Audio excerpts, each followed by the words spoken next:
Thank you so much, Dr. Munir, for taking us through the make or break qualities that every leader should keep in mind where in an era where change is constant.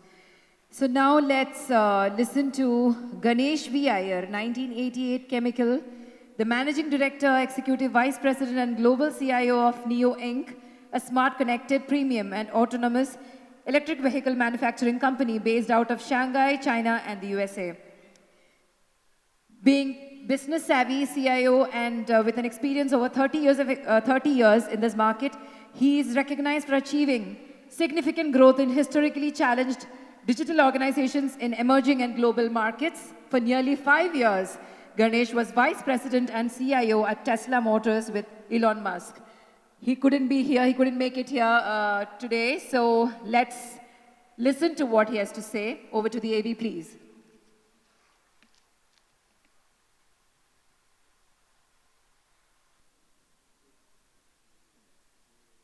Good afternoon, everyone. First of all, my sincere apologies for not being there in person with you all in Dubai to celebrate our college's global meet. So again, once again, my sincere apologies. I wanted to be there, but because of some last-minute commitment at work, because my company is launching our third car next week in Shanghai, so I had to personally attend there to take care of some of the issues that we've been facing. So because of that, I couldn't be there. Since graduation in 1988, so many of you may be wondering what I've been doing and things like that. So I moved out of India in right after college. I went to London. I worked for TCS, Tata Consultancy Services, for about 3 years before moving to United States in '94. Since then, mostly I've been working in the technology industry until I moved to Tesla almost a decade ago. And then since then, I've been spending most of my time in the technology industry. So I really, really enjoyed it. Today, what I'll be talking about is the power of AI in the next generation mobility.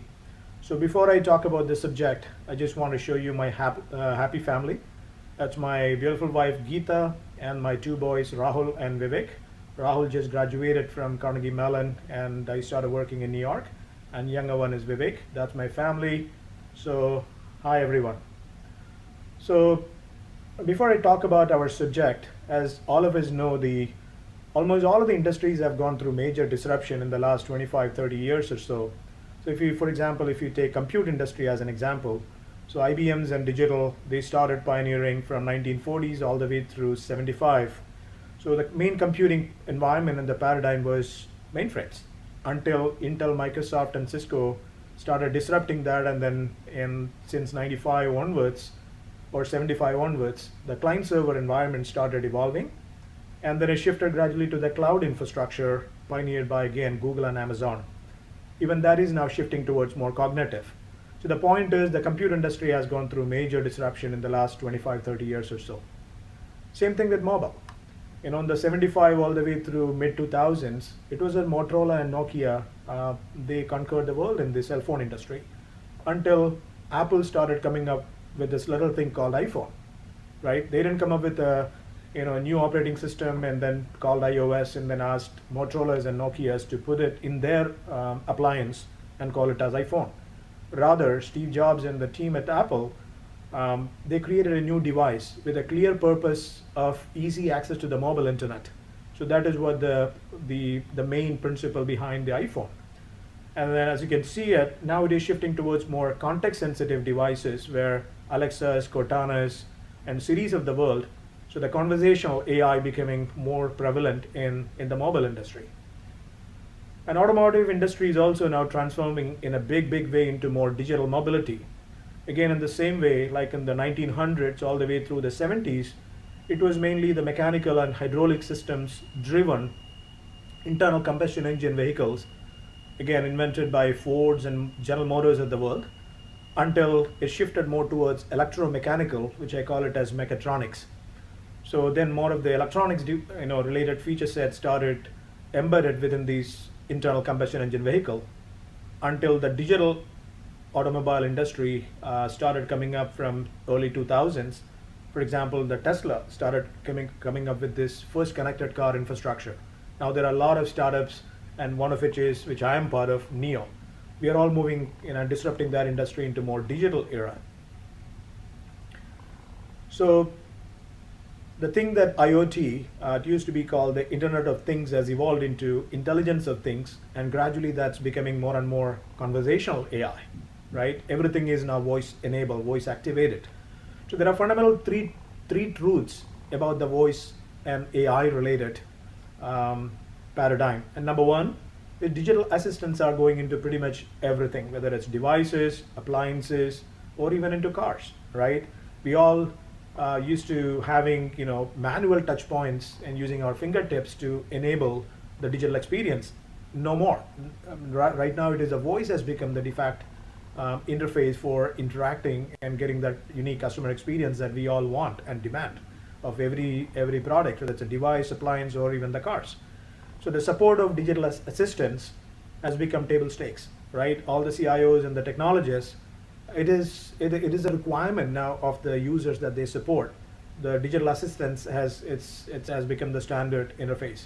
And the third is voice has become the de facto or the go-to interface for getting information.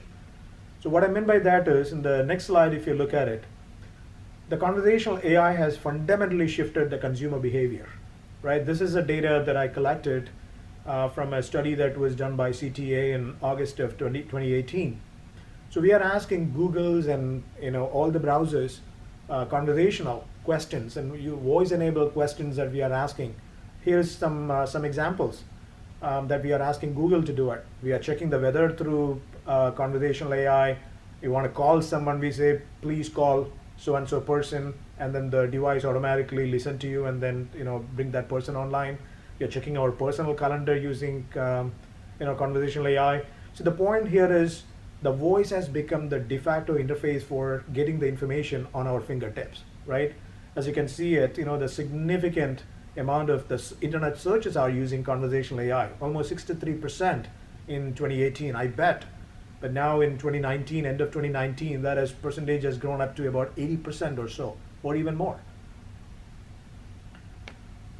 So all of us are beginning to understand the limits of automation, right? So the AI is nothing but the automation of automation, right? So we have come to almost to an end of the automation what it can do. So if you look back, the next generation connectivity, the 5G, is the key to the next generation mobility, right? So the last 30 years, we've been spending in connecting people, right? When I want to call you, or you want to call me, or we want to call our grandparents in India or elsewhere in the world, we've been making a phone call to that part, right? We have been connecting people. Now the next 30 years, we'll be connecting things. So the IoT has evolved into more of a AOT, autonomous of things, right? There is a shift in that communication industry. The connectivity from 1G all the way through now 5G, from 1980s all the way through 2020s, now everything is expected of a 5G, right? So the communication has gone from connecting people to connecting things. Autonomous vehicles are now setting a clear example to transform this automobile industry. So I just want to ground you all with what is this thing called self-driving technology. There are 5 levels designed by and defined by the Society of Automotive Engineers, SEC. So they are level 1 through level 5. So allow me to explain what those levels mean. So in their definition, level 1 is driver assistance, and level 2 is partially autonomy, and then that's mainly me and you as human drivers. We are responsible for the controlling of the safety of the vehicle, as well as and the passengers, and then the pedestrians on the road and the objects in the road. That is now shifting towards level 3 onwards up. It is mainly the automated driving system is in control, right? Which means the same complex decisions that me and you as drivers we have been taking, now it needs to be shifted, and it is shifting towards more of the system taking that safety controls. So the complex decision humans we have been making, now it is being controlled by the automated driving system. Again, the power is AI is behind.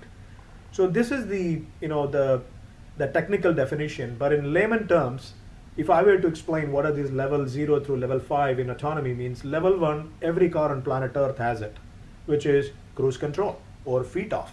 We take our feet off of the pedal of our cars, and then we set the speed, the car drives itself at that speed. That is level 1. Level 2 is feet off plus hand off, right? So partially we take our hand from the steering so that the car drives by itself. But again, that's a level 2. We as humans, we are in control of the safety, not only for the passengers, but also for the pedestrians and objects in the road. Now level 3 is the feet off, hand off plus our eyes off of the road, right? That means much more automation is now coming in. Now the systems, automated driving systems started taking control of that, the safety feature. That's level 3. And the level 4 is the feet off, hand off, eye off plus the mind off, right? That's the true autonomous technology we are trying to pioneer in. So assume we are having this conference, or I'm talking to you all in a level 4 car while we have been driven to the downtown Dubai. So our mind is off, our eye is off, and we are all productive conversation we are engaging. That is level 4.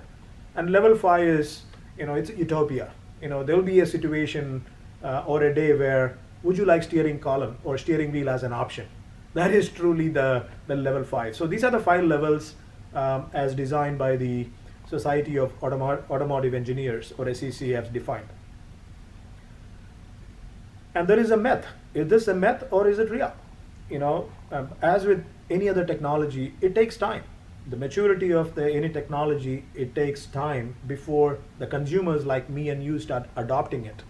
So since 2015, there has been a lot of automation, or it's assisting. The vehicle is assisting us as drivers, right? So there are sensors in almost all of the automobiles that's there, and then by 2020 it is shifting more towards from assist to more automate. So there is sensor fusion technologies, the autopilot or copilot feature like Tesla's, for example, has it. And the company that I work for, NIO, we have 2 products, ES8 and ES6, 2 models. Unfortunately, that's sold only in China market right now. Pretty soon, I hope to bring it to in Middle East as well as in the United States. But now, the true level 4 autonomous technology, the industry experts believe that by 2030, this industry will become more autonomous, where the automated system will take the driving control of that, right? So that's become truly driverless, where the complex decision me and you have been taking is completely going to be taken control by the system or powered by AI, right? That's where the innovation is moving towards. So I talked about the conversational AI. This is just an interior of the car that we produce, my company NIO has produced. This is the interior of our first product, NIO ES8, and I call it as a sophisticated mobile living space. As you can see in the picture, so there is a little thing in the middle, just above that middle screen, and I call it as Know Me. It's spelled as N-O-M-I. It's basically Know Me as a driver, but it's Know Me. It is the world's first in-car AI within the car, right? So that it has that emoji type a face, but you can talk to Know Me, and Know Me can do pretty much anything that you wanted to do within the car. Let's take a look at what all Know Me can do today. Know Me is physical, and Know Me is emotional, and most importantly, Know Me is contextual. What does that mean? You can see that the Know Me, it's physical. It's a physical a robot, a little robot. It has an emoji type face, and that sits in front of your dashboard.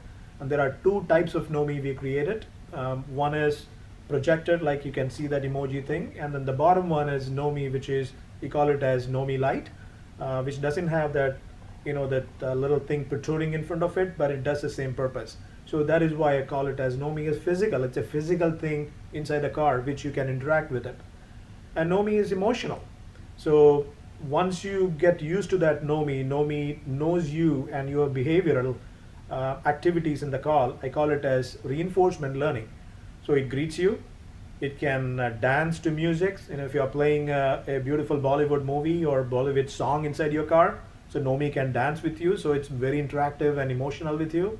And for traditional holidays like Ramadan, the holidays that we celebrate in Dubai, or Diwali in India, or Christmas around the world, so the Know Me can dress up, and it can be like truly adapting to that environment and that holiday mood. And it reminds you of safety as well. So you can say, Know Me, start the window, or Nomi, close the windshield wiper. So anything that you want to say using your voice, conversational AI, Nomi will listen to you. And last but not least is Nomi is very contextual. So you can say, hi Nomi, and take a selfie, close the window, the usual commands that you want to interact with your car. You don't have to touch it, you don't have to move your fingers. You just talk, and the Nomi listens to you and then take the action as if you are taking it. And Nomi is still growing with you. We are teaching Nomi more and more behavior so that using conversation, you can interact with yourself, your other passengers in the car. Most importantly, control all the controls in the car. And she has currently 238 animations. It's not a spelling error, it is animated motions, and it's still counting. We are teaching. Unfortunately, Nomi speaks only Chinese right now. We are teaching her English, and hopefully in the next couple of years, when we launch this product in Dubai and other parts of Middle East, we will teach her English. So, in summary, so autonomous vehicle are the future, and digital mobility is the future. So the industry experts are projecting 11.8 million vehicles sold by 2035 will be truly autonomous. And of course, there's a lot of patents, and patents are predominantly coming from United States, China, Japan, more developed, advanced countries. And then technology is evolving, LiDAR industry is maturing, camera industry is maturing. Again, it's automatic, automotive grade camera system are evolving and advancing. Some of the key challenges are, again, the consumer acceptance, because like with any other disruptive technology, it takes a while for me and you as consumers to get used to it. And the regulation, of course, is huge part to it. So if I were to bet, probably in 2025, 2030 time-ish, I think we should see more level 4 technology cars. And then that's my last slide. I have one more thing. I just want to share a couple of suggestions or ideas which helped me to personally advance my professional career where I am today. And number one, start believing in yourself more so than you think you do. What I mean by that is, as humans, I believe we don't know what we don't know about ourselves.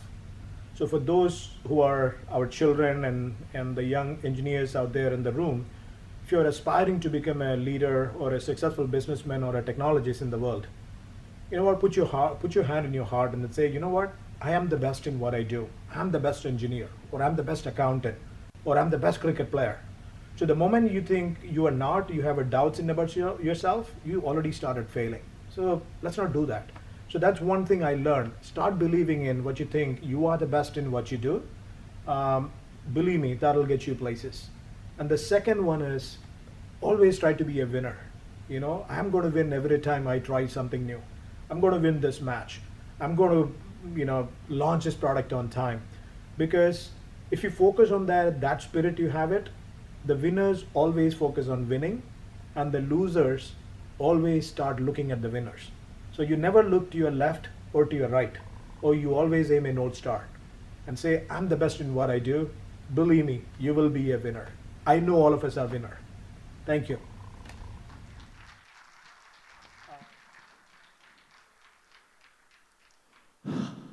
Wow, that was Ganesha here. I see Geeta, Malu all smiling, all ex-Alpha Lodge residents, Jose, Praji. എത്ര പ്രാവശ്യം ഒരു rummy ജയിച്ചിട്ടുണ്ട് നമ്മുടെ കൂടെ കളിച്ചിട്ട് with no disrespect to him. That is Ganesha here. So now we take a break for 5 minutes. We will introduce some GECT alumni who have come from outside UAE. Because I think you had 3 sessions, one after another. Classy പോലും ഇങ്ങനെ ഇരുന്നുണ്ടാവില്ല അല്ലേ? അപ്പോൾ let's meet some people who have come from other alumni outside UAE. You can put your hands up so that it's easy for me. In case I don't, okay, this is John. We used to call him Long John. When he stands up, you'll realize that. Good afternoon, everybody. My name is John, 88 batch, civil engineering. Thereafter, I did a master's degree in urban planning from College of Engineering, Pune.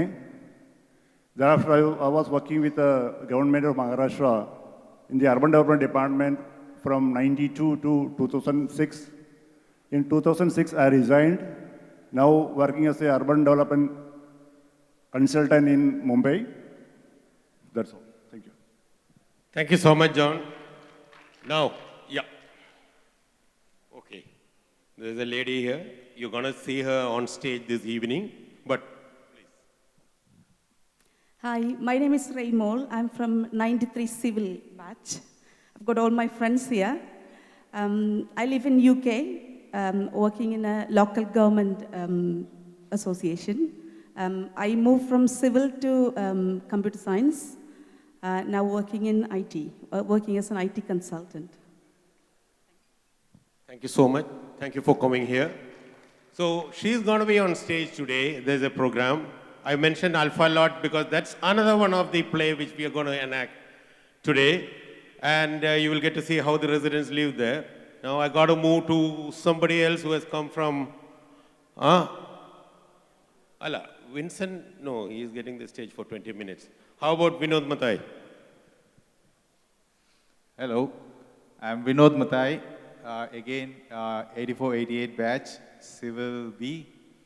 And basically, I was an ex-Trace member. I'm still in the mailing list. Now I am in Africa, just doing some business development into constructions as a consultant.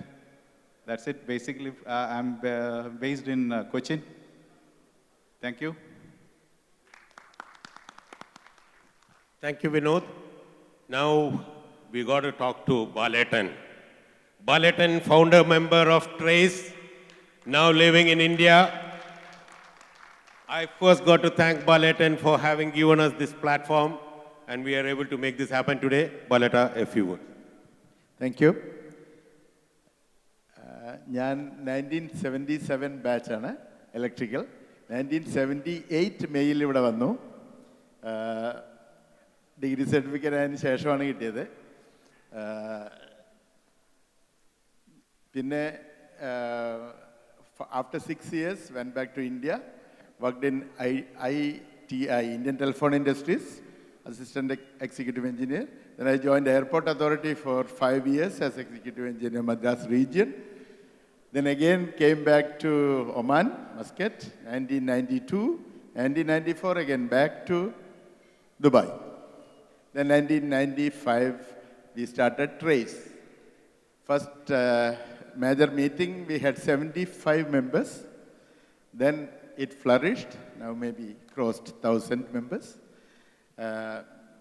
And you know, to be in Dubai, to be with Trace family, it's a great pleasure. Now I'm retired and in India, but as my brothers invited me, I had to leave everything and come here because I just can't miss this function. I had been to Bahrain, and we have Tekka Bahrain there, and we have Premjit, his family, Mohammed, all from Bahrain here. You know, that's a smaller family, but close-knit Bahrain alumni. We are very proud of it. And even I was there for 5 years.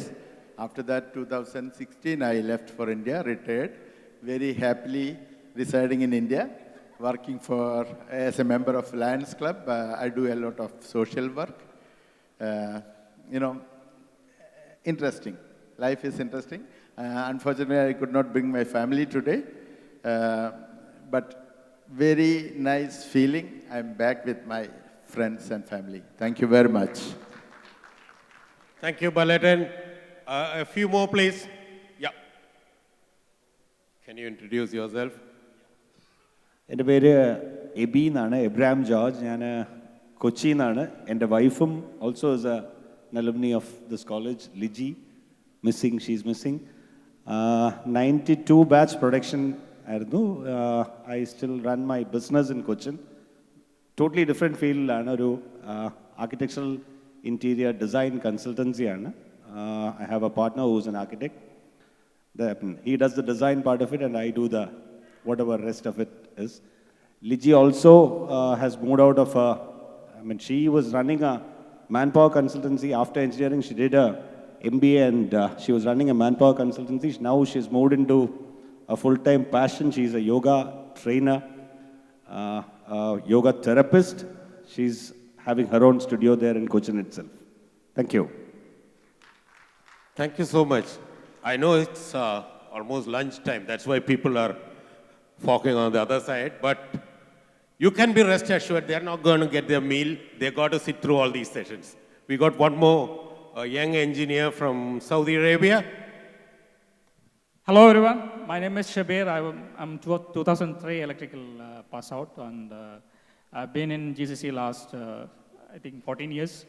I came to Jeddah in 2005, then I came here in Dubai in 2007.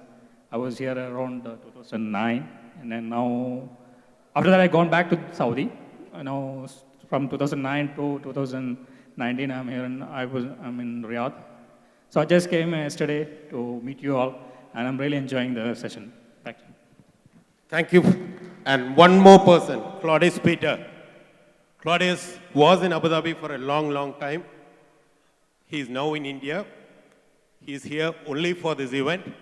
So, Claudius, sir, ex-president, secretary, whatnot. Thank you. Thank you, Nandu. Good morning, everybody. I'm very happy to be here. I belong to the 1977 batch chemical. I was a late entrant into the Middle East. Soon after my engineering, I joined FACT as a management trainee and continued there for about 18 years. And from 1977, 78 until 1996 when I came here. That was 18 years in India, and from 96 until early this year, 22 years I spent here. I worked in various companies in different levels, and it was a very happy experience here. I'm now retired, and my daughter is here. My son, he is now in Singapore. And being associated with this alumni has been a great experience. I worked with most of the people who are sitting here are very familiar with me, and it's like homecoming for me here. Thank you very much. Thank you. Now over to Pravada. Most of the seats are empty. So, but still, let me continue. Yes? Are you all hungry? No energy left? Come on, make some noise. Yes. So after that wonderful interactive session, let me call upon Dr. Anandakutan B. Unithan, 1991 production, Dean Academic Affairs and Development, IIM Kozhikode. His publications have appeared in leading journals. He has consulted with major corporations and government agencies and is actively engaged in executive education and management development programs. His topic today is managing in VUCA, volatility, uncertainty, complexity, and ambiguity. Thank you. So my wife was telling me when I got this call from Anwar that should you go? Because my daughter is having her model examination for her +2. You know that model examination is more difficult than final examination, and the kind of anxiety that you might be experiencing as parents when this model examination goes on. I said Anwar is my soul gadi. I can't say no to him. It's like a homecoming. I can meet all my batchmates, all my social media friends.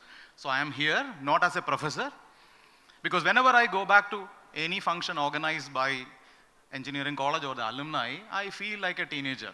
So I'm a little nervous, little anxious, intimidated by the crowd, intimidated by the speakers who were here before me, who talked about strategy, who talked about artificial intelligence. And so consider this to be a lecture by one of your alumni rather than by a professor. So I don't represent IIM Kozhikode here. I represent Government Engineering College Thrissur here. So despite 2,600 kilometers away, Dubai feels like home. There is something like this umbilical cord which connects all of us to our alma mater. So it was 1987 when I came to Government Engineering College Thrissur. I was a bookworm, very nerdy, did not know much about the world outside my home, outside my books. College was a very disruptive influence on me. Well, felt heartbroken, experienced rejection, failures, humiliation, got beaten up, broken into maybe thousands of little pieces, and hopefully remolded to be a better person, I hope. So, college taught me life, and all the professors, all my batchmates, seniors, including those who ragged me, including those whom I had the pleasure to interact from my junior batch, so they contributed towards making me a different person. So that's why there is always a soft spot. Whatever that happened afterwards in my post-graduation or my PhD, everything would come second to our college.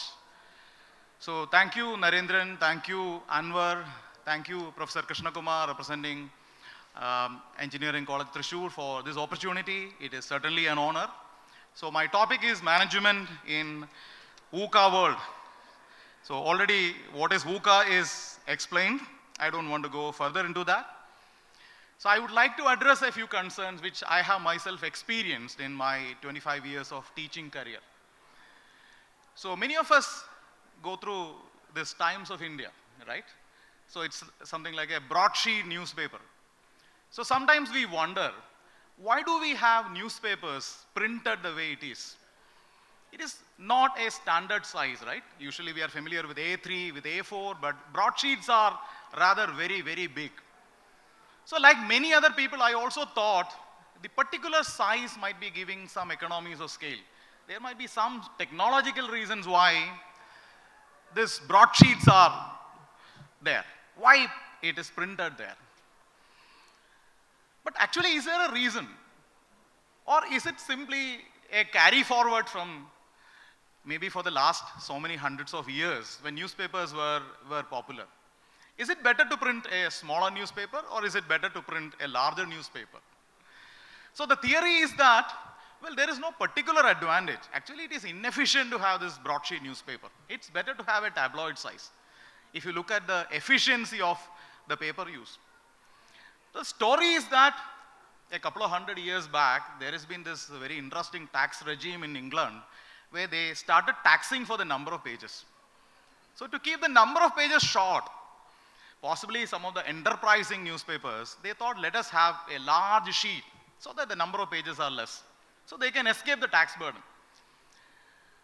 So now in 2019, it doesn't really matter, but the legacy still continues, not only with existing newspapers, but also with new players. We never question why should a newspaper be a broadsheet. So if you look around us, we can see quite a lot of this continuities when people never question, is there a rhyme, is there a reasoning, is there a rationale for the practices that we have. There is this very, very interesting example of the standard gauge railways, very popular in United States, where the distance between the track is a very, very strange number. It is somewhere around 4 feet, 8.5 inches. So why should it be 4 feet, 8.5 inches? Why can't it be 5 feet? Why can't it be 4 feet? Well, probably the answer is that when they wanted to create railways in United States, they thought of emulating what was there in England. And why in England it is such a very strange number? Well, they were trying to make the carriages more or less the same width as the trams that were popular. And why trams are having that number? Well, trams were using the existing tracks where carriages were running. And why were carriages are having that kind of a strange number? Because the carriages were expected to run on the ruts which are there in the countryside. And the ruts, maybe so many hundreds of years back, were created by the Roman army who were trying to conquer England. Now, why is it that the Romans were having that particular strange number? Well, some argue that this is the minimum distance which can accommodate 2 horses. So what is the distance that would separate the rumps of 2 different horses, which can be tied to a carriage? That is probably the origin why we have a standard gauge. So it has become the standard. Other than history, other than probably a tradition, there is no reason why the standard gauge should be a standard. It could be any other number. So these are a couple of examples where sometimes we unquestionably follow the customs, protocols, beliefs, right? Which has been given to us by our forefathers for several hundreds of generations, and we are willing to die and kill for those beliefs and customs. Do we ever wonder what could be the scientific origins? What could be the anthropological origins of such customs? Why should we dress like this? Why should we act like this? Why should we pray like this? Is there a reason? Is there a logic? There may be, but majority of us never question the logic. Never bother about that logic, but we fight with each other. Now, social media, it is very difficult to be active in Facebook or in WhatsApp because it's flaming, it's burning much more than what is happening in the ground. Because of beliefs, because of customs, because of protocols, because of whatever that is being handed over from generation to generation. This is the way human society is. Unquestionably, we follow doing the kind of things our forefathers did. So can business be an exception? Or is business also something which happens in our society? Anthropological explanations are possible, like why do we keep on acting as we do? Why do we keep taking decisions as we do? Without worrying about what's the logic behind it. So as a teacher for the last 25 years, if you ask your students what do you remember from the 2-year MBA program, what is on top of their mind is Maslow's hierarchy. Well, many of you must have done an MBA, you might remember Maslow's hierarchy. I hope you also realize that as of now, there is absolutely no empirical evidence that the human needs are organized in a hierarchy. There is absolutely no empirical evidence, but it doesn't prevent thousands of managers to swear by Maslow's hierarchy. It is not science, it's a very useful framework. More true by exception than by the rule. Nobody has demonstrated, nobody has provided any empirical evidence, but people believe in it. Lot of management is such belief systems. We swear by 80-20 principle, Pareto's law, as if it is universally true. But we don't worry whether in my company is it 80-20 or is it 70-30 or is it 50-50 or is it something different. Where do we make money? Is it by 80-20 principle? No, we believe 80-20 principle is there. So there are several who believe that there is this golden dictum, don't put all your eggs in one basket. If you want a vendor, never buy from one vendor, have many vendors. What if the person ditches me? Never have one distributor, have many distributors. Never trust one person, have many people. So the entire business premises is based on what is called a distrust. I cannot put all my eggs in one basket. If it is a mission critical application, what do? We need to have multiple supply lines. Without multiple supply lines, how do we even do our business, right? So when it is more and more important, the trust comes down, except in one human endeavor. What do we do in our marriages? Do we put all our eggs in one basket or many different baskets? Right? Can we trust one person to spend our entire life with? Or do we need to have a backup? Is it better to have a backup?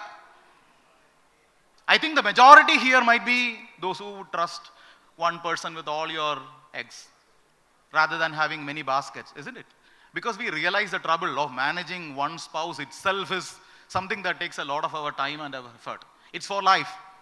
So in something which is mission critical, there is no more important decision you are going to take in your life. But what we do, we are very happy in having one partner rather than having many partners. But in business, we don't do that.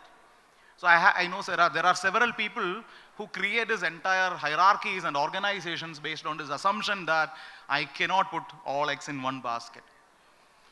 So sometimes the practice of business, the practice of management is about such beliefs, such ideas, which are never questioned, which are not even surfaced, which are never even obvious to us. Why do we believe as we do? Quite a lot of such mythologies are there, which people pick up, and management teachers are no exceptions. We also have our share of myths. We trade. We are a peddler of ideas, and some of the ideas we peddle, they may not be having any empirical backing. They may not stand the scrutiny of logic or about any empirical evidence. So usually we call it what is called a mental model. See, the reality is very complex. We can't hold the reality in the limited memory that we have or the limited ability we have. See, if you watch a movie for 2.5 hours, you don't record the 2.5 hours of movie in your brain. What do? You only note a few aspects here and there. Our memory is never verbatim. Our memory is just a schema. A few things here and there. I don't recall my 4 years of life in Thrissur Engineering College. I remember a few high points. I remember a few low points. I distort a few, where in all the altercations I am the hero and everybody else is the villain. This is the way I remember my life. This is the way I create meaning of what happens in my life. So mental models are essentially simplifications about life, about what works and what doesn't work. So I can give you an example.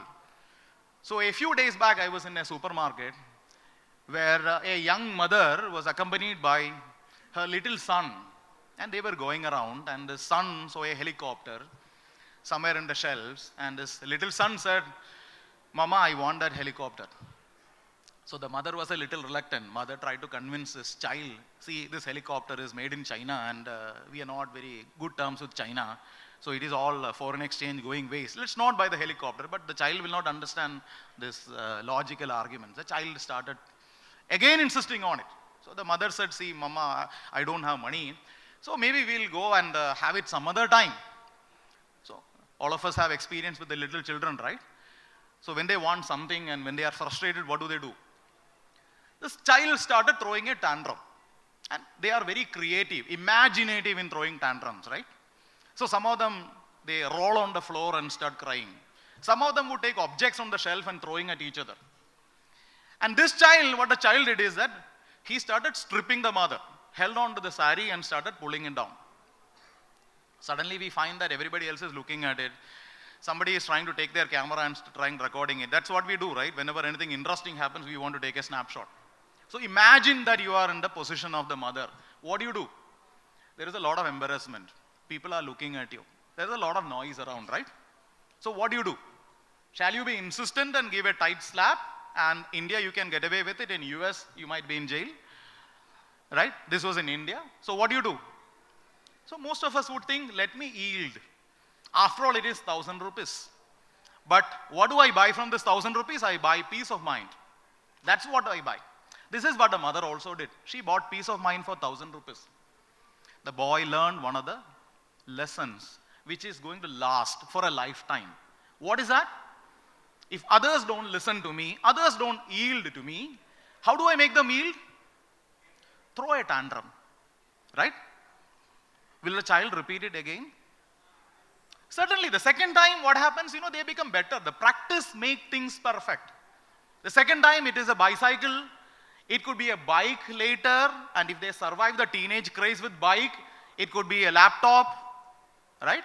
So every time you practice this, they become better and better at using tantrums so effectively to shape someone else's behavior. This is what is called a mental model, right? How do I get my subordinates to perform something they may not be very keen on doing? Shout at them. So now you have the grown-up boy who is a manager, right? So what's the default strategy to get them motivated? So some of you must be in sales, some of you must be in marketing, right? So one of the easiest way of getting people motivated is to shout at them. Tantrum. Emotions are very effective. Whether it is crying or whether it is anger, they are very, very effective. This becomes a fallback default strategy. This is what I would like to call as a mental model. These mental models are very powerful, and over a period of time, we lose track of where did it originate. So without any concern for the occasion, this becomes a default strategy. Well, the mother also learned a lesson. When I want to buy peace, bribe is a very effective way of doing that, right? So this is where the beginning, the bribe culture starts. Mental models are very, very, very popular. We use it unconsciously, unknowingly, picked up from our childhood, picked up from our business schools, and irrespective of the situation, irrespective of asking this question, whether it is relevant in this particular situation or not, we use it effectively. That's why sometimes we are so predictable. So whenever I take a note to my boss, maybe to 95%, I can easily make a prediction. What is going to be the response of my boss? What is it that this person is going to write on that note or on this file? What will be his response to my request? The boss is predictable because he's a collection of mental models that has made him very predictable or her very predictable. I am no exception to that. I am also like this. So my subordinates has learned to sort me out because my life is a series of habits. Professional life or personal life is a series of habits. And these habits never change. In our daily routine, these habits are there. Well, the way we bath, the way we take breakfast, the way we brush our teeth, it is an automation. This automation keeps continuing. We don't question. We don't worry. How do we brush our teeth? Is it from left to right or is it from top to bottom? Is it on the left side or is it on the right side? How do we start taking a bath? Do we apply soap from legs or from the chest or from the hands? So most of our life is driven by this habituation. The primary idea which drives is a collection of mental models as far as the decision making is concerned. Sometimes when people work together for several years in a company, what happens? They start sharing these mental models and they evolve a collective culture where people start thinking together. And this thought is very difficult to get away from. I can give you an example. Like being an IIM Kozhikode, we do quite a lot of long duration training programs. Some of you must have heard about our training program. Some of you may not have heard about it. We are known for our 2-year MBA and our other programs. But this is short duration to long duration. So once we did a long duration training program for a large manufacturing company having presence in India as well as abroad. So this company is pretty big and very well known. I don't want to name the company. So we usually insist on an advance because we have to pay teachers, we have to hire resources. But this company said, look, our strategy, our policy is that we don't give any advance. So why can't you send a bill at the end of the program and we will pay immediately? So I fell for it. I was looking after that program. So we did this program for 3 months, and at the end of 3 months, we sent this invoice and waited and waited and waited. 1 month went by, nothing happened. Another month went by, nothing happened. So we started following up with it, and we are not able to get the person who gave us the purchase order. So finally, we found out that the person who gave us the purchase order is no more with the company. He has left. There is a new guy. And this person is clueless about such a program that happened or such a purchase order being issued. And finally, with a lot of follow-up, we were able to convince him that, look, this is your predecessor, and this is the office, this is the memo, and this is the purchase order. And then immediately he said, why don't you give us a duplicate invoice? So we sent a duplicate invoice, waited for a few weeks, then again called him up and said, we have sent a duplicate invoice. Where is the payment? But I have not received the duplicate invoice. It's missing somewhere. We sent a duplicate to duplicate. At the end of 6 months, we received the payment. Right? Is it that our invoices went missing, or is it that the company have this collective belief that any payments delayed is profits? Right? So the last 10 years of my experience in working with this company, it tells me that, look, this company has this custom, this belief, this collective belief that whenever you have to make a payment, you should delay payments. The more you delay payments, it's better. And they are able to do that. This is what I would like to call it as a dominant logic. Right? Many large multinational companies, many Indian companies, many family businesses, they all have this logic, which they don't question. Sometimes it is explicit, like Jack Welch used to say that, let us divide the employees into 3 groups and let us terminate the worst performing ones. Right? So sometimes it is explicit, sometimes it is not. Sometimes it is just ritualistic, maybe carried over from generations over the vision of a founder. Sometimes it is strategy making.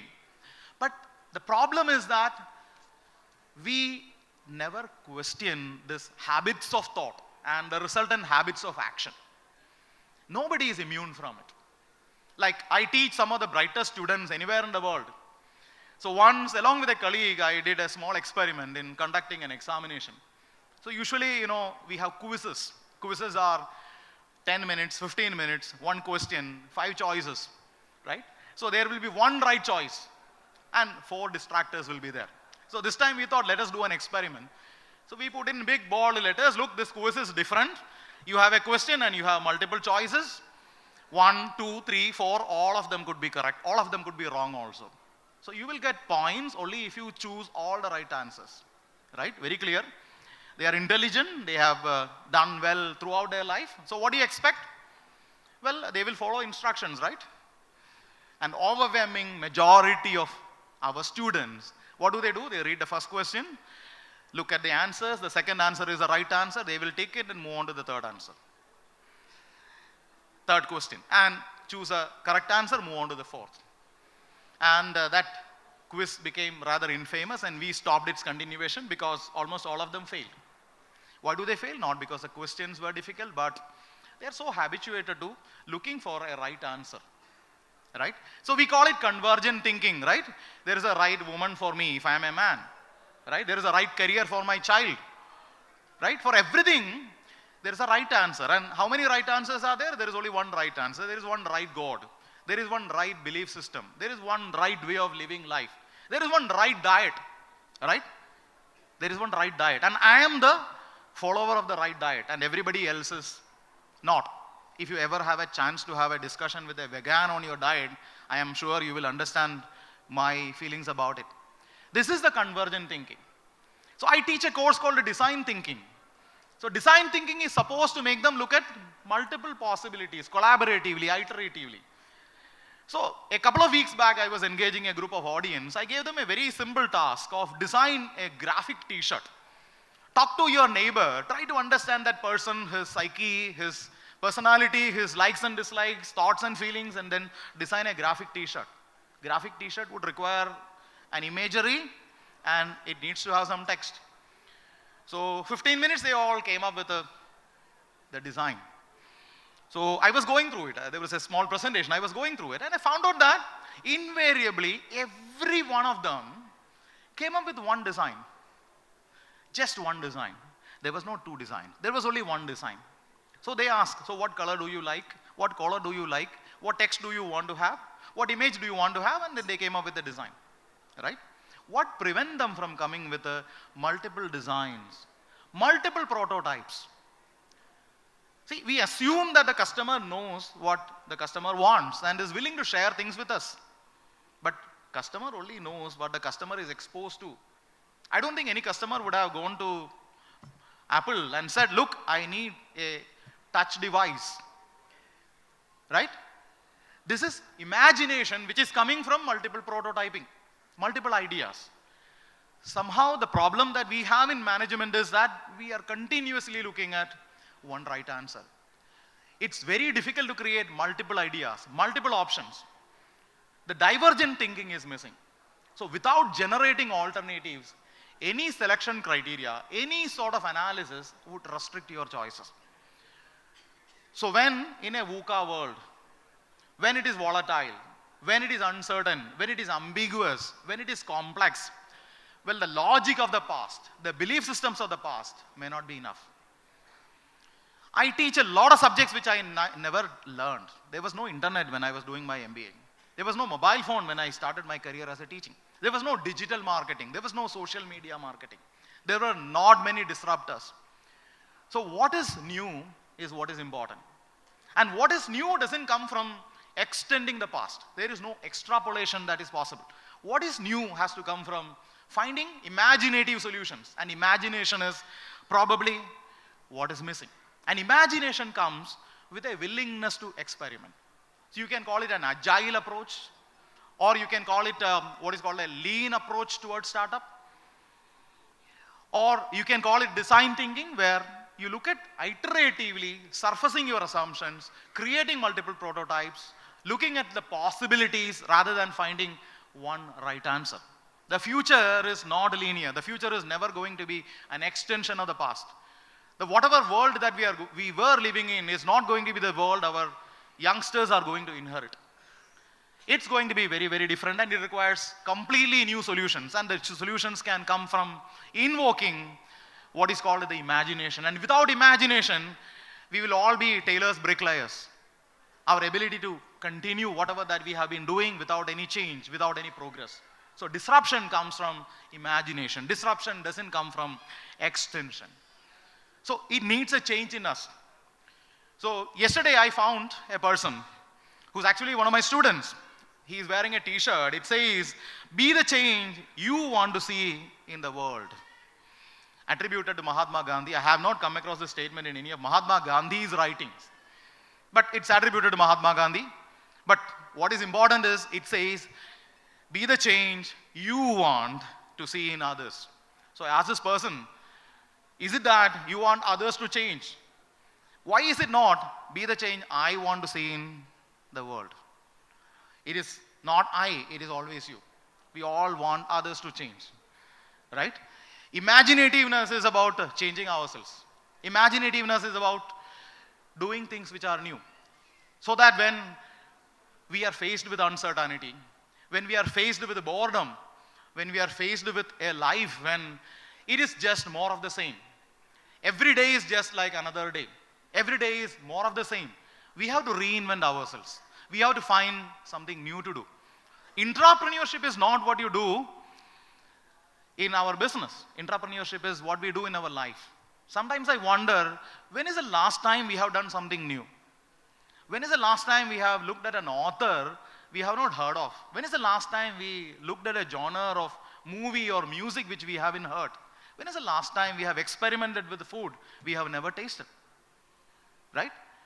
But it needs all of us to break away from our past. So we need to break into thousands of little pieces and remold us again so that we are someone new. And the benefits are not only for our organization, but the benefits for ourselves because we feel alive. Death is boredom. Death is being just more of the same. Till that day when we are no more, we should be alive. And that's all from my side. Thank you.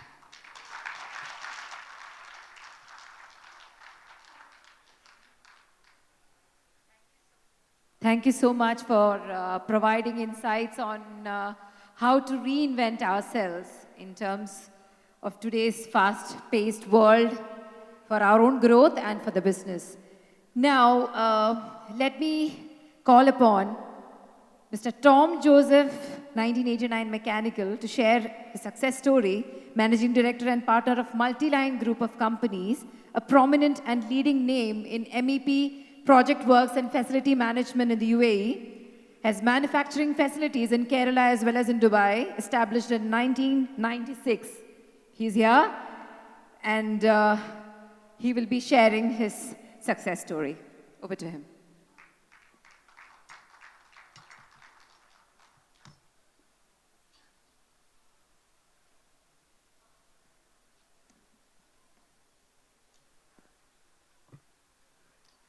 Good afternoon, everybody. I know this is the lunch time, so I will take only 2-3 minutes.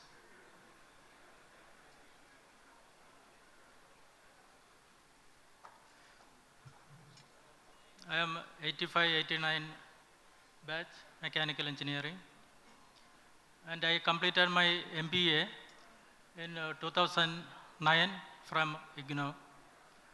Currently, I am pursuing PhD in management from Gect University, Rajasthan. My research paper is analysis of critical factors causing time and cost overrun in construction projects in Dubai. So this is a subject which is related to the field where we are working. So at present I am preparing that questionnaire and I need support from you. I will send the questionnaires to you for the survey. So please help me.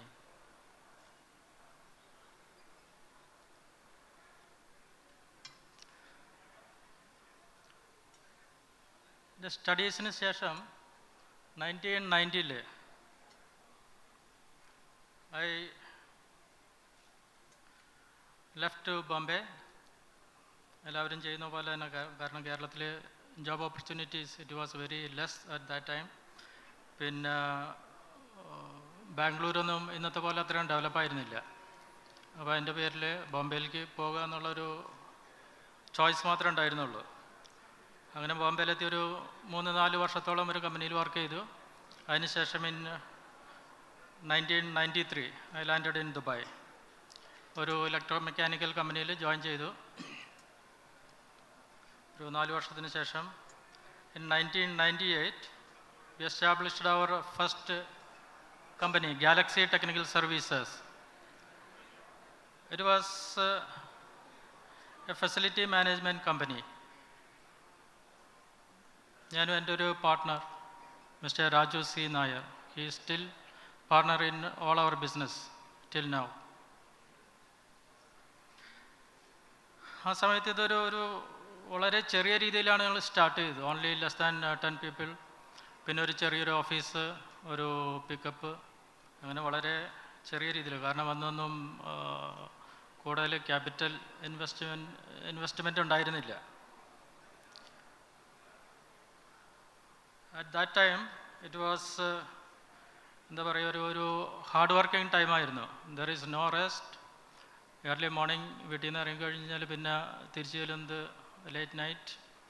ശരിക്കും ദുബായിയുടെ ഹീറ്റും ചൂടും പിന്നെന്താ പറയുക humidity എല്ലാം ആസ്വദിച്ച് അനുഭവിച്ച ഒരു സമയമായിരുന്നു അത്. അങ്ങനെ സാവധാനത്തിൽ ബിസിനസ് ഗ്രോത്ത് ചെയ്തു, ആൾക്കാരുടെ എണ്ണം കൂടി. പിന്നെ ഞങ്ങൾ മെയിൻ്റനൻസ് വർക്കിൻ്റെ കൂട്ടത്തിൽ കൂടി തന്നെ കുറച്ച് പ്രൊജക്റ്റുകൾ, ചെറിയ ചെറിയ പ്രൊജക്റ്റ് വർക്കുകളും സ്റ്റാർട്ട് ചെയ്തു. അങ്ങനെ 2005 we started our project division, Multi-Line Electromechanical LLC. Now it is our flagship company. സ്റ്റാർട്ടിങ്ങിൽ ഞങ്ങൾ HVAC റിലേറ്റഡ് വർക്കുകൾ മാത്രമേ പ്രൊജക്റ്റിൽ എടുത്തിരുന്നുള്ളൂ. But after 1 year then we started electrical division also, and in the same year we gone for ISO certification of our all the companies. Then in 2006 we started electrical division, and in 2009 we started our plumbing division also. That means our growth was step by step, ഒരു gradual development ആയിരുന്നു, but it was sustainable.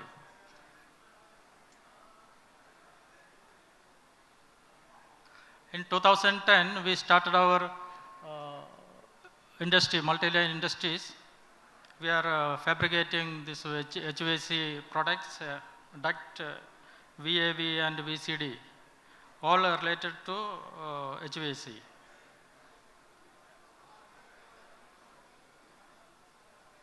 And in 2013 we started our first company in Cochin, Korati, Kerala, that also related to HVAC products.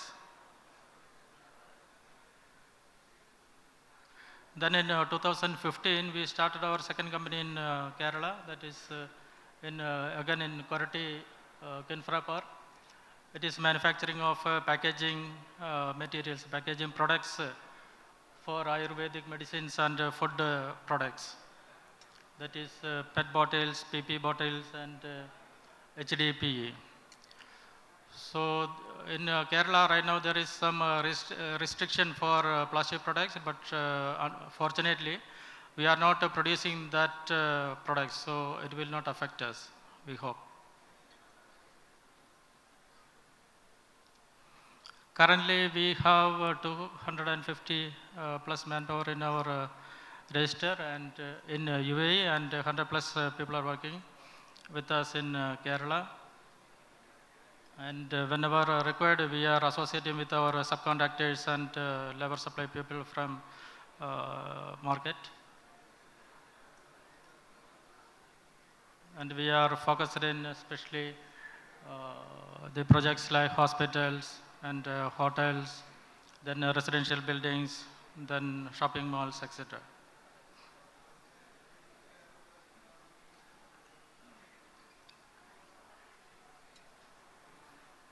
And our biggest reason for our existence and success are, I believe, it is a timely completion of projects, and we are getting customer satisfaction.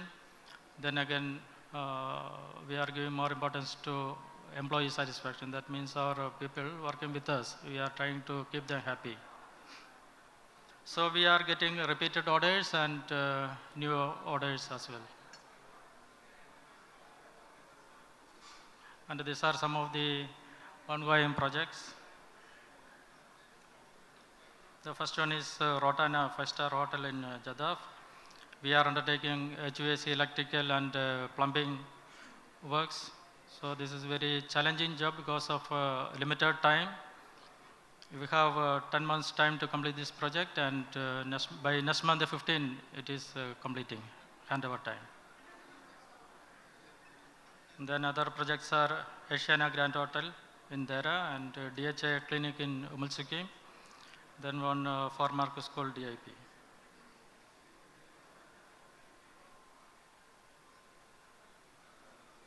And then facility management side, we are managing this Hafta Government Hospital for the last 80 years. So I believe it is one of the great honor to us.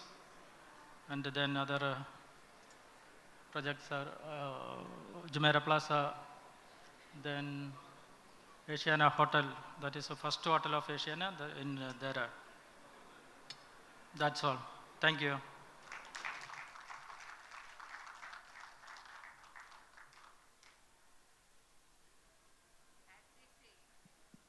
As they say, success is being the best at what you do. So thank you so much for sharing your success story.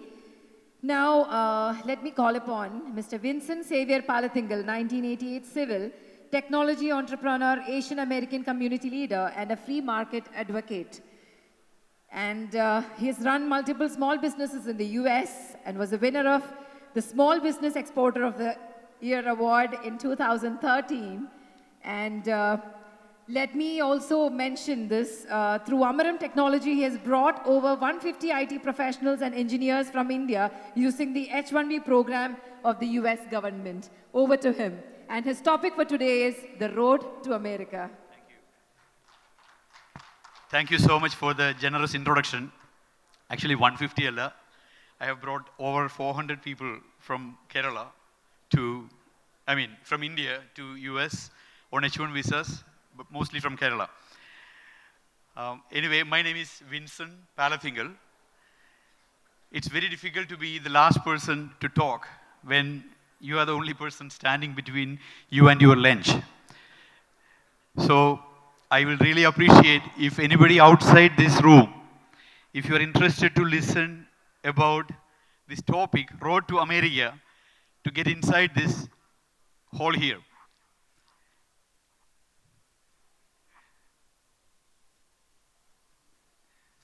When we were talking about this, this event, actually when Anwar visited Washington, D.C., this Trivandrum Engineering College's global meet was going on in Washington. So that's when we discussed about this. We also need to have a global meet. We are not really using the power of the network that we have to the full extent. And that's when I promised Anwar, I will do all the help. We will send a lot of people from America. And unfortunately, I got into an election in America, running for Fairfax County School Board.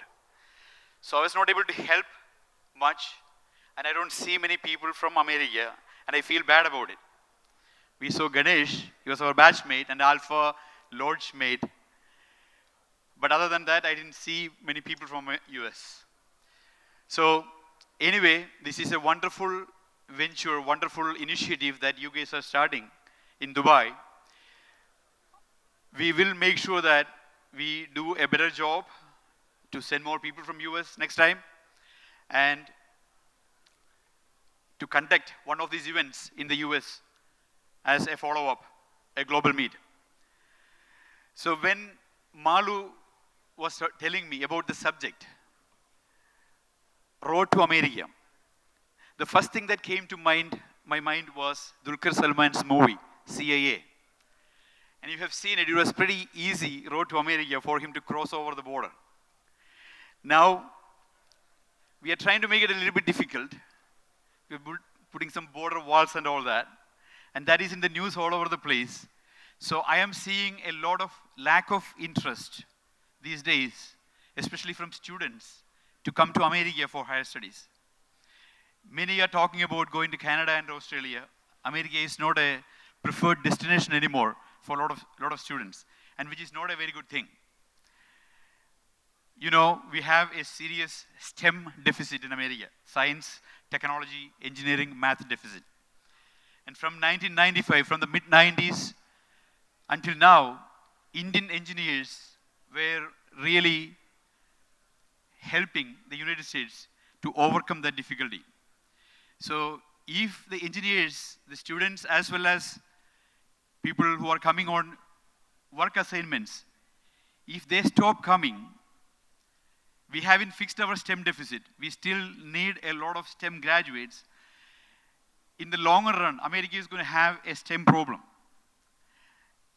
And that is why I ran for school board, to make sure that I can make the school system better, so that we will have more solid engineers trained in America. But unfortunately, I ran as a Republican in a very Democrat district, and I lost the election big time. So it's not working. So I decided I'm coming back to Dubai, trying to convince the Malayali engineering friends of mine to start thinking about America as an option for their children, to send them for higher studies. And that's why we are here now. I'm an 88 graduate civil engineer.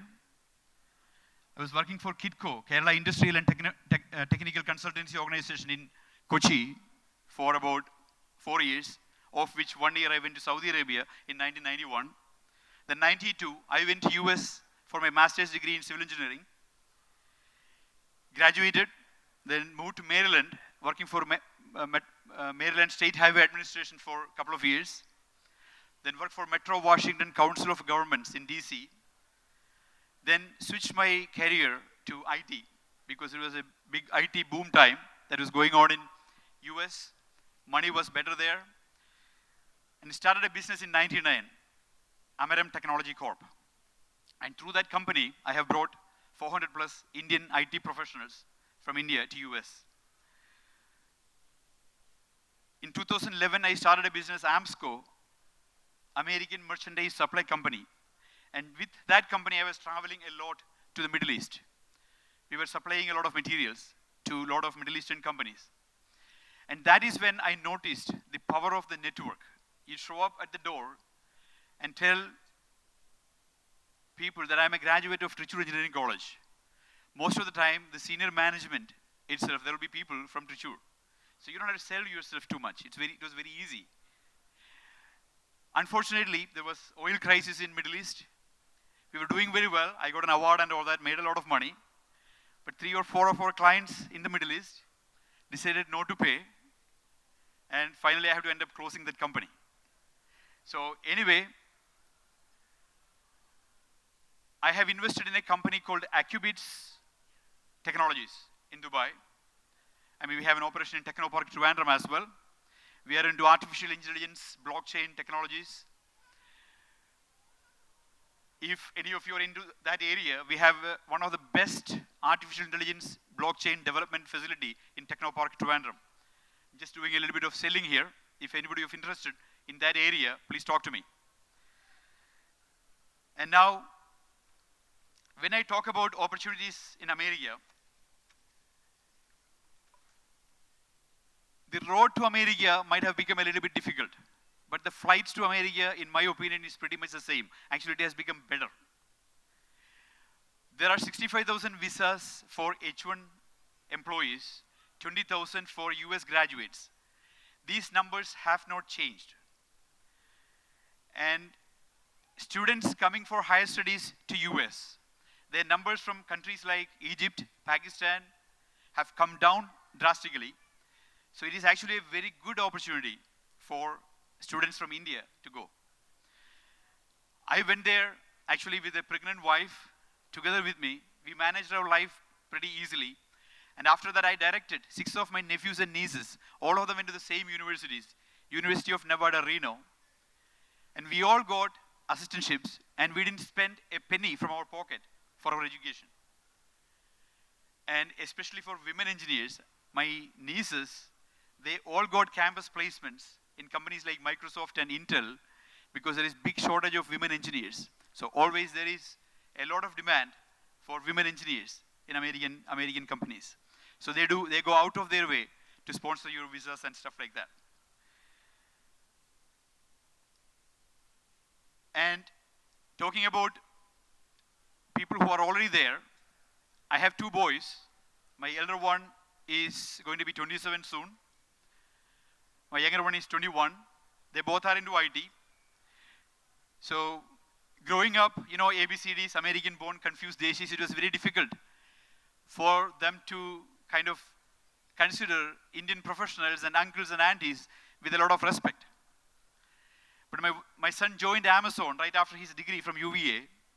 Then all of a sudden he realized all his teammates, the team leads, and the people who are giving him directions, they all talk the same accent as their parents.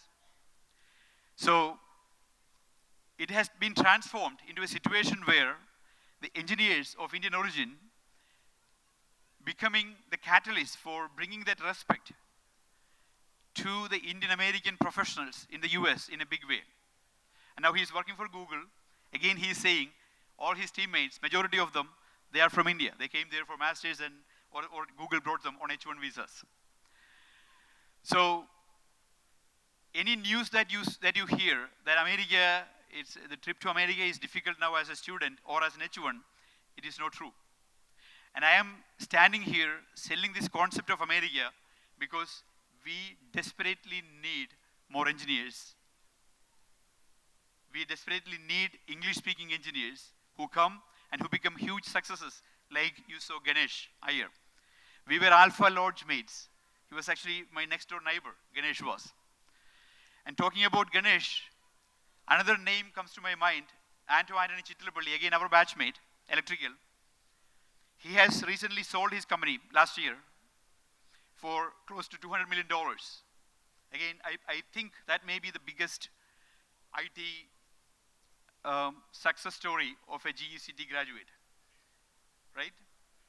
So I'm not saying that America is the only option for students, but especially for students who graduate in Dubai, in the Middle Eastern countries. When you take them to India for their education, I hear from my friends that they're not really very excited if they are born and brought up here.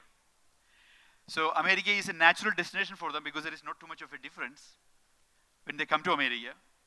And there is a special advantage for the Middle Eastern parents, in my opinion, because you already got your kids grounded in our culture, in the ways of life when you're here, and you get to enjoy the benefits of being in America and enjoying the professional success stories of America without really losing your connection with our children.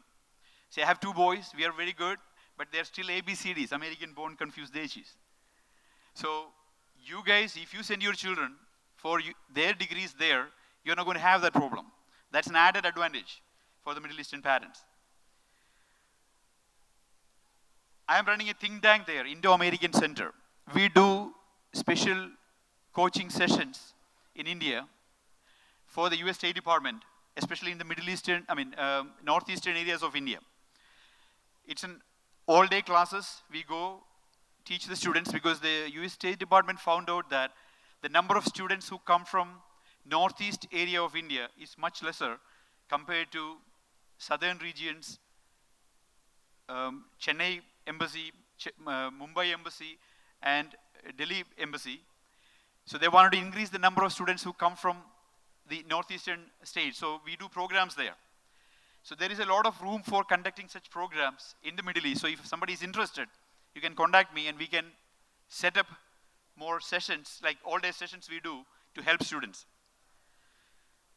So having said this, I know it's been a long day for all of you, sitting in these long sessions, much more attentive than you were sitting in GECT classrooms, and that is really impressive. So if you have any questions, you can come to me after this. Just wanted to conclude with a concluding statement. While it was in the flight yesterday, in Emirates flight, I watched a movie, Loose. I don't know whether some of you have watched it. So I want to conclude with the statements that Mr. Luz is making to sum it up. I was really kind of wondering how to sell America at the GECT Global Meet to my fellow alumni and their children. Luz kind of gave it to me in a nutshell. This is what it is. Here in America, we all got a chance to start over. All the time. Here, we get to be who we are and still be accepted, despite our flaws. Here, we get to tell our story. I invite all of you, some of the brightest engineers my motherland Kerala has produced, and your ambitious and aspiring children to come to America to help you to write your stories the way you see fit. Thank you so much. Any questions you may have, please come and talk to me. Thank you.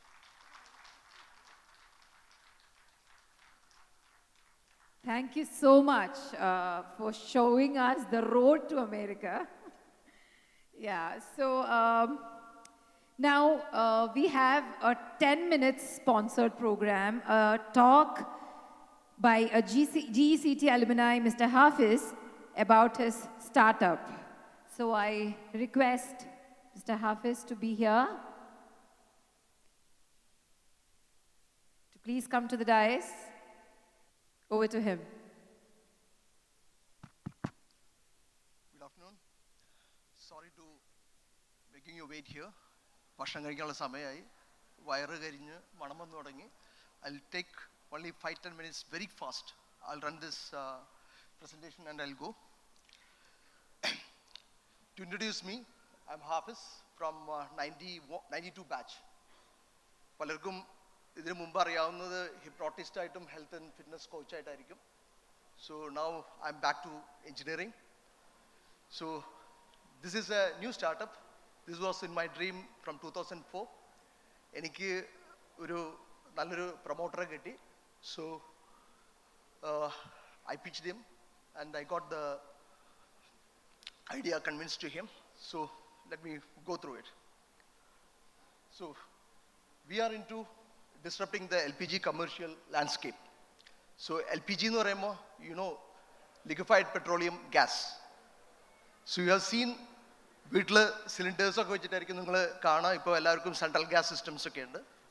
So this is quite different. We are talking about commercial. So about us, we started this journey in 2017 with a humble beginning as a startup venture. Our startup venture is a thrill because if I had this idea 10-12 years back, I could not have done this. Because now the environment is for the startups.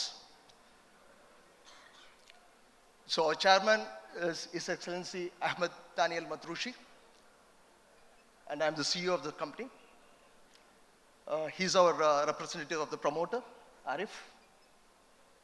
So what we do, we are into distributing LPG. So you get the cylinders in your residential use, and there are other use like in the restaurants for the industrial use, where we use bulk delivery tanks, bobtails, to fill the gas. So we are talking about those kind of commercial installations. So the LPG commercial market, you have seen anywhere you go to Dubai or Northern Emirates, you can see these red cylinders in front of the restaurants and all. And if you climb your building, the roof, you might see this kind of tanks, the big bullet tanks. The current scenario is there is a lot of safety issues, and this picture I've taken from the Civil Defense Dubai courts, where there is an explosion. So what are the problems here? One is the space, because there is no enough space. All the tanks moves to the rooftop, which is a prohibited location as per any international codes. If they go for the cylinders, they allow only 2 cylinders for the commercial, and that is not enough for the demand that they use. So what happens is user frustration with the unstable pressures and the gas running out during the operation, the gas run out. So that time they go for changing the cylinders and unsatisfied customers. And the quality, you see the poor aesthetics, poor workmanship, non-compliance to the standards, high safety risk, lacking professionalism, lacking competency in handling LPG, huge cost involved if they put the tank or the roof. And space also is a big constraint. Then they put the tanks, but nobody maintains. So again, it's a big risk involved in it if you don't maintain the LPG system. So what is the alternative solution? This is the mini bulk. We say less than 120 US gallons. You can keep it like portable cylinders, but acts like tanks. So that saves space. It is 100% complying to the international codes and lesser capital investment required. But the maximum capacity what we can put is 500 US gallons. That's the constraint. So the biggest challenge is, again, the gas is a limited amount of gas we can store in the tanks, unlike the big bullet tanks. So we call this is a mini bulk. So there were few pilot projects were done in 2015. And now with bright gas, we are coming with a new solution, a value-added solution called Gect. Cash-free energy means you don't have to pay for the storage. It's a unique, innovative technology, loaded features never before in the LPG commercial distribution segment. So this is how it is. You look at this, look at the cylinders here. So in the next coming years, all these cylinders we are going to convert into this beautiful storage systems like kiosk. And we have mini bobtails, unlike big tanks, small bobtails will be going to the streets of Dubai because normally the bobtails goes with a 20,000 liter capacity. Here the capacity is only 3,000 liters, so that there is no traffic restriction. So because of that, the gas might get empty very fast. So we need to put artificial intelligence into it. So we cannot ask our customers to make a call and make an order. We have to remotely monitor the levels and pressure. Then we have to run the system through the artificial intelligence platform. So the comparison, you see the cylinders, how it looks like, and we are going to put like this. So the benefits, the customers, they have to pay only for the gas they use. Unlike in the cylinders, the gas go back to the refinery, which the customers, they are paying. Now, there is no convenience of not replacing cylinders, uninterrupted gas supply, stable operating pressure, all these benefits they get. And the conventional bulk, big tanks, what is the comparison? Look at the space it takes. Again, huge space saving, less energy stored, means reduced risk. So no capital investment for engineering and construction, increased safety during, there are a lot of safety compliances we have through our research and a lot of study, we have incorporated a lot of things. We are going to set a new benchmark for the industry now. So what is our business model? Our services are planned with you in the mind from start to finish, the customer. So first we have agreement. Once the agreement is done, immediately we go for the deployment. Means normally it takes 2 to 3 weeks for an installation. We cut down the installation time to half an hour. So there is no cost of capital expenditure reserve. And once the asset is transferred to the site, we do the testing and commissioning, approvals. Within the next day, we start operation. And once the operation starts, is topping up of gas through the automatic, artificial intelligence and automated billing systems.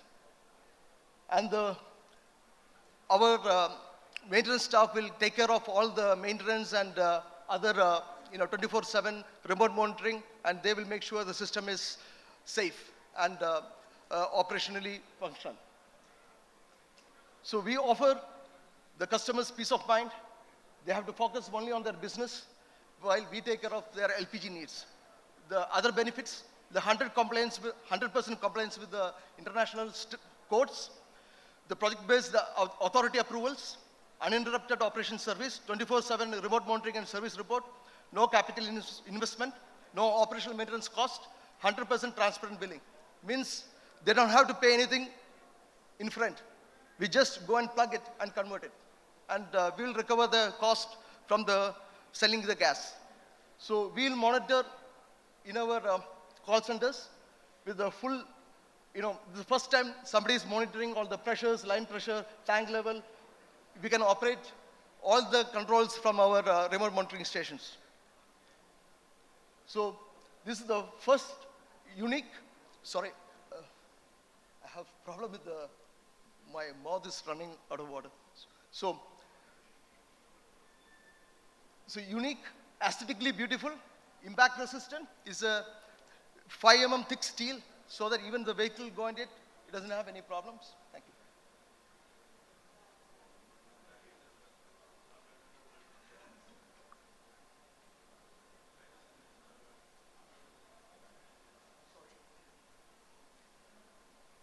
So we start with what we call the first model called Gibbs, named after the father of thermodynamics. That is a free energy. Gibbs free energy is named after him. So we gave the name Gibbs. The next one is coming with our bright gas logo, with the filling happiness. Then it's a plug and play. The first to market with the factory assembled, 100% code compliance, delivery logistics with the AI, tested. So we started this in 2017. So we did all the R&D. 2018, we developed the product and service and infrastructure. 2019, we did the testing, pilot projects. Around 10 projects we have completed successfully without any troubles. So the technology is remote monitoring, AI for delivery logistics, and automated billing. So we have testimonials from all the customers are extremely happy with our service, and they save a lot of money also. Most of the time, you know, any small bakeries, they save around 24,000 dirhams per year. Any small bakeries who sell rotis and all. So, and some catering companies, they save around 100,000 dirhams, sorry, 50,000 dirhams per month just on installing this. 50,000 dirhams per month means, you know, it's a 600,000 dirhams savings per year. So it is better to fail in originality than to succeed in imitation. So we go with the original ideas. It's nowhere in the world. First time we are doing this in Dubai. So thank you. It was a pleasure listening to you as well. And now I call upon Mr. Manoj, Trace Business Meet Committee Lead, for a vote of thanks. Before that, I would like to make an announcement. Those who have not registered yet, please do register as soon as possible. And also, after this, we are breaking for lunch and networking, and by 4 p.m., as you all know, the cultural events for the global meet will start. And we have packed it with a lot of fun activities and games, and all the GCT stars who spoke today will be awarded with a memento. And that's it. So be right here back at 4 p.m. And over to Mr. Manoj. Thank you, Pravda. I am Manoj, belongs to 87 Chemical, and it is my honor to propose vote of thanks on behalf of the Business Meet Organizing Committee as convener for the event. First and foremost, our sincere regards and gratitude to Professor Krishnomar sir for proposing this idea of this meet. And as well as he has helped us in identifying and arranging all the eminent speakers for the day. And then our thanks goes to all the eminent speakers and all the senior members who found time out of their busy schedule to share their wisdom with us. Thank you all for your efforts and time. And without money, any program will not be possible. So our sincere thanks to all our sponsors for us to realize this dream today. Then our thanks goes to all our volunteers who helped us to get enough sponsorship, which is not really enough.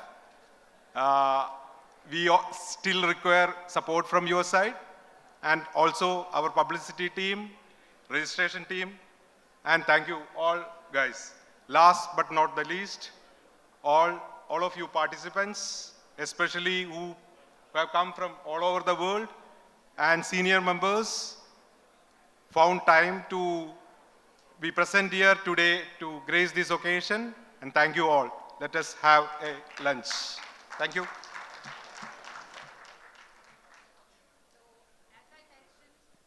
As I mentioned, we are breaking now for lunch and networking, and I would request you all to be back at 3 p.m.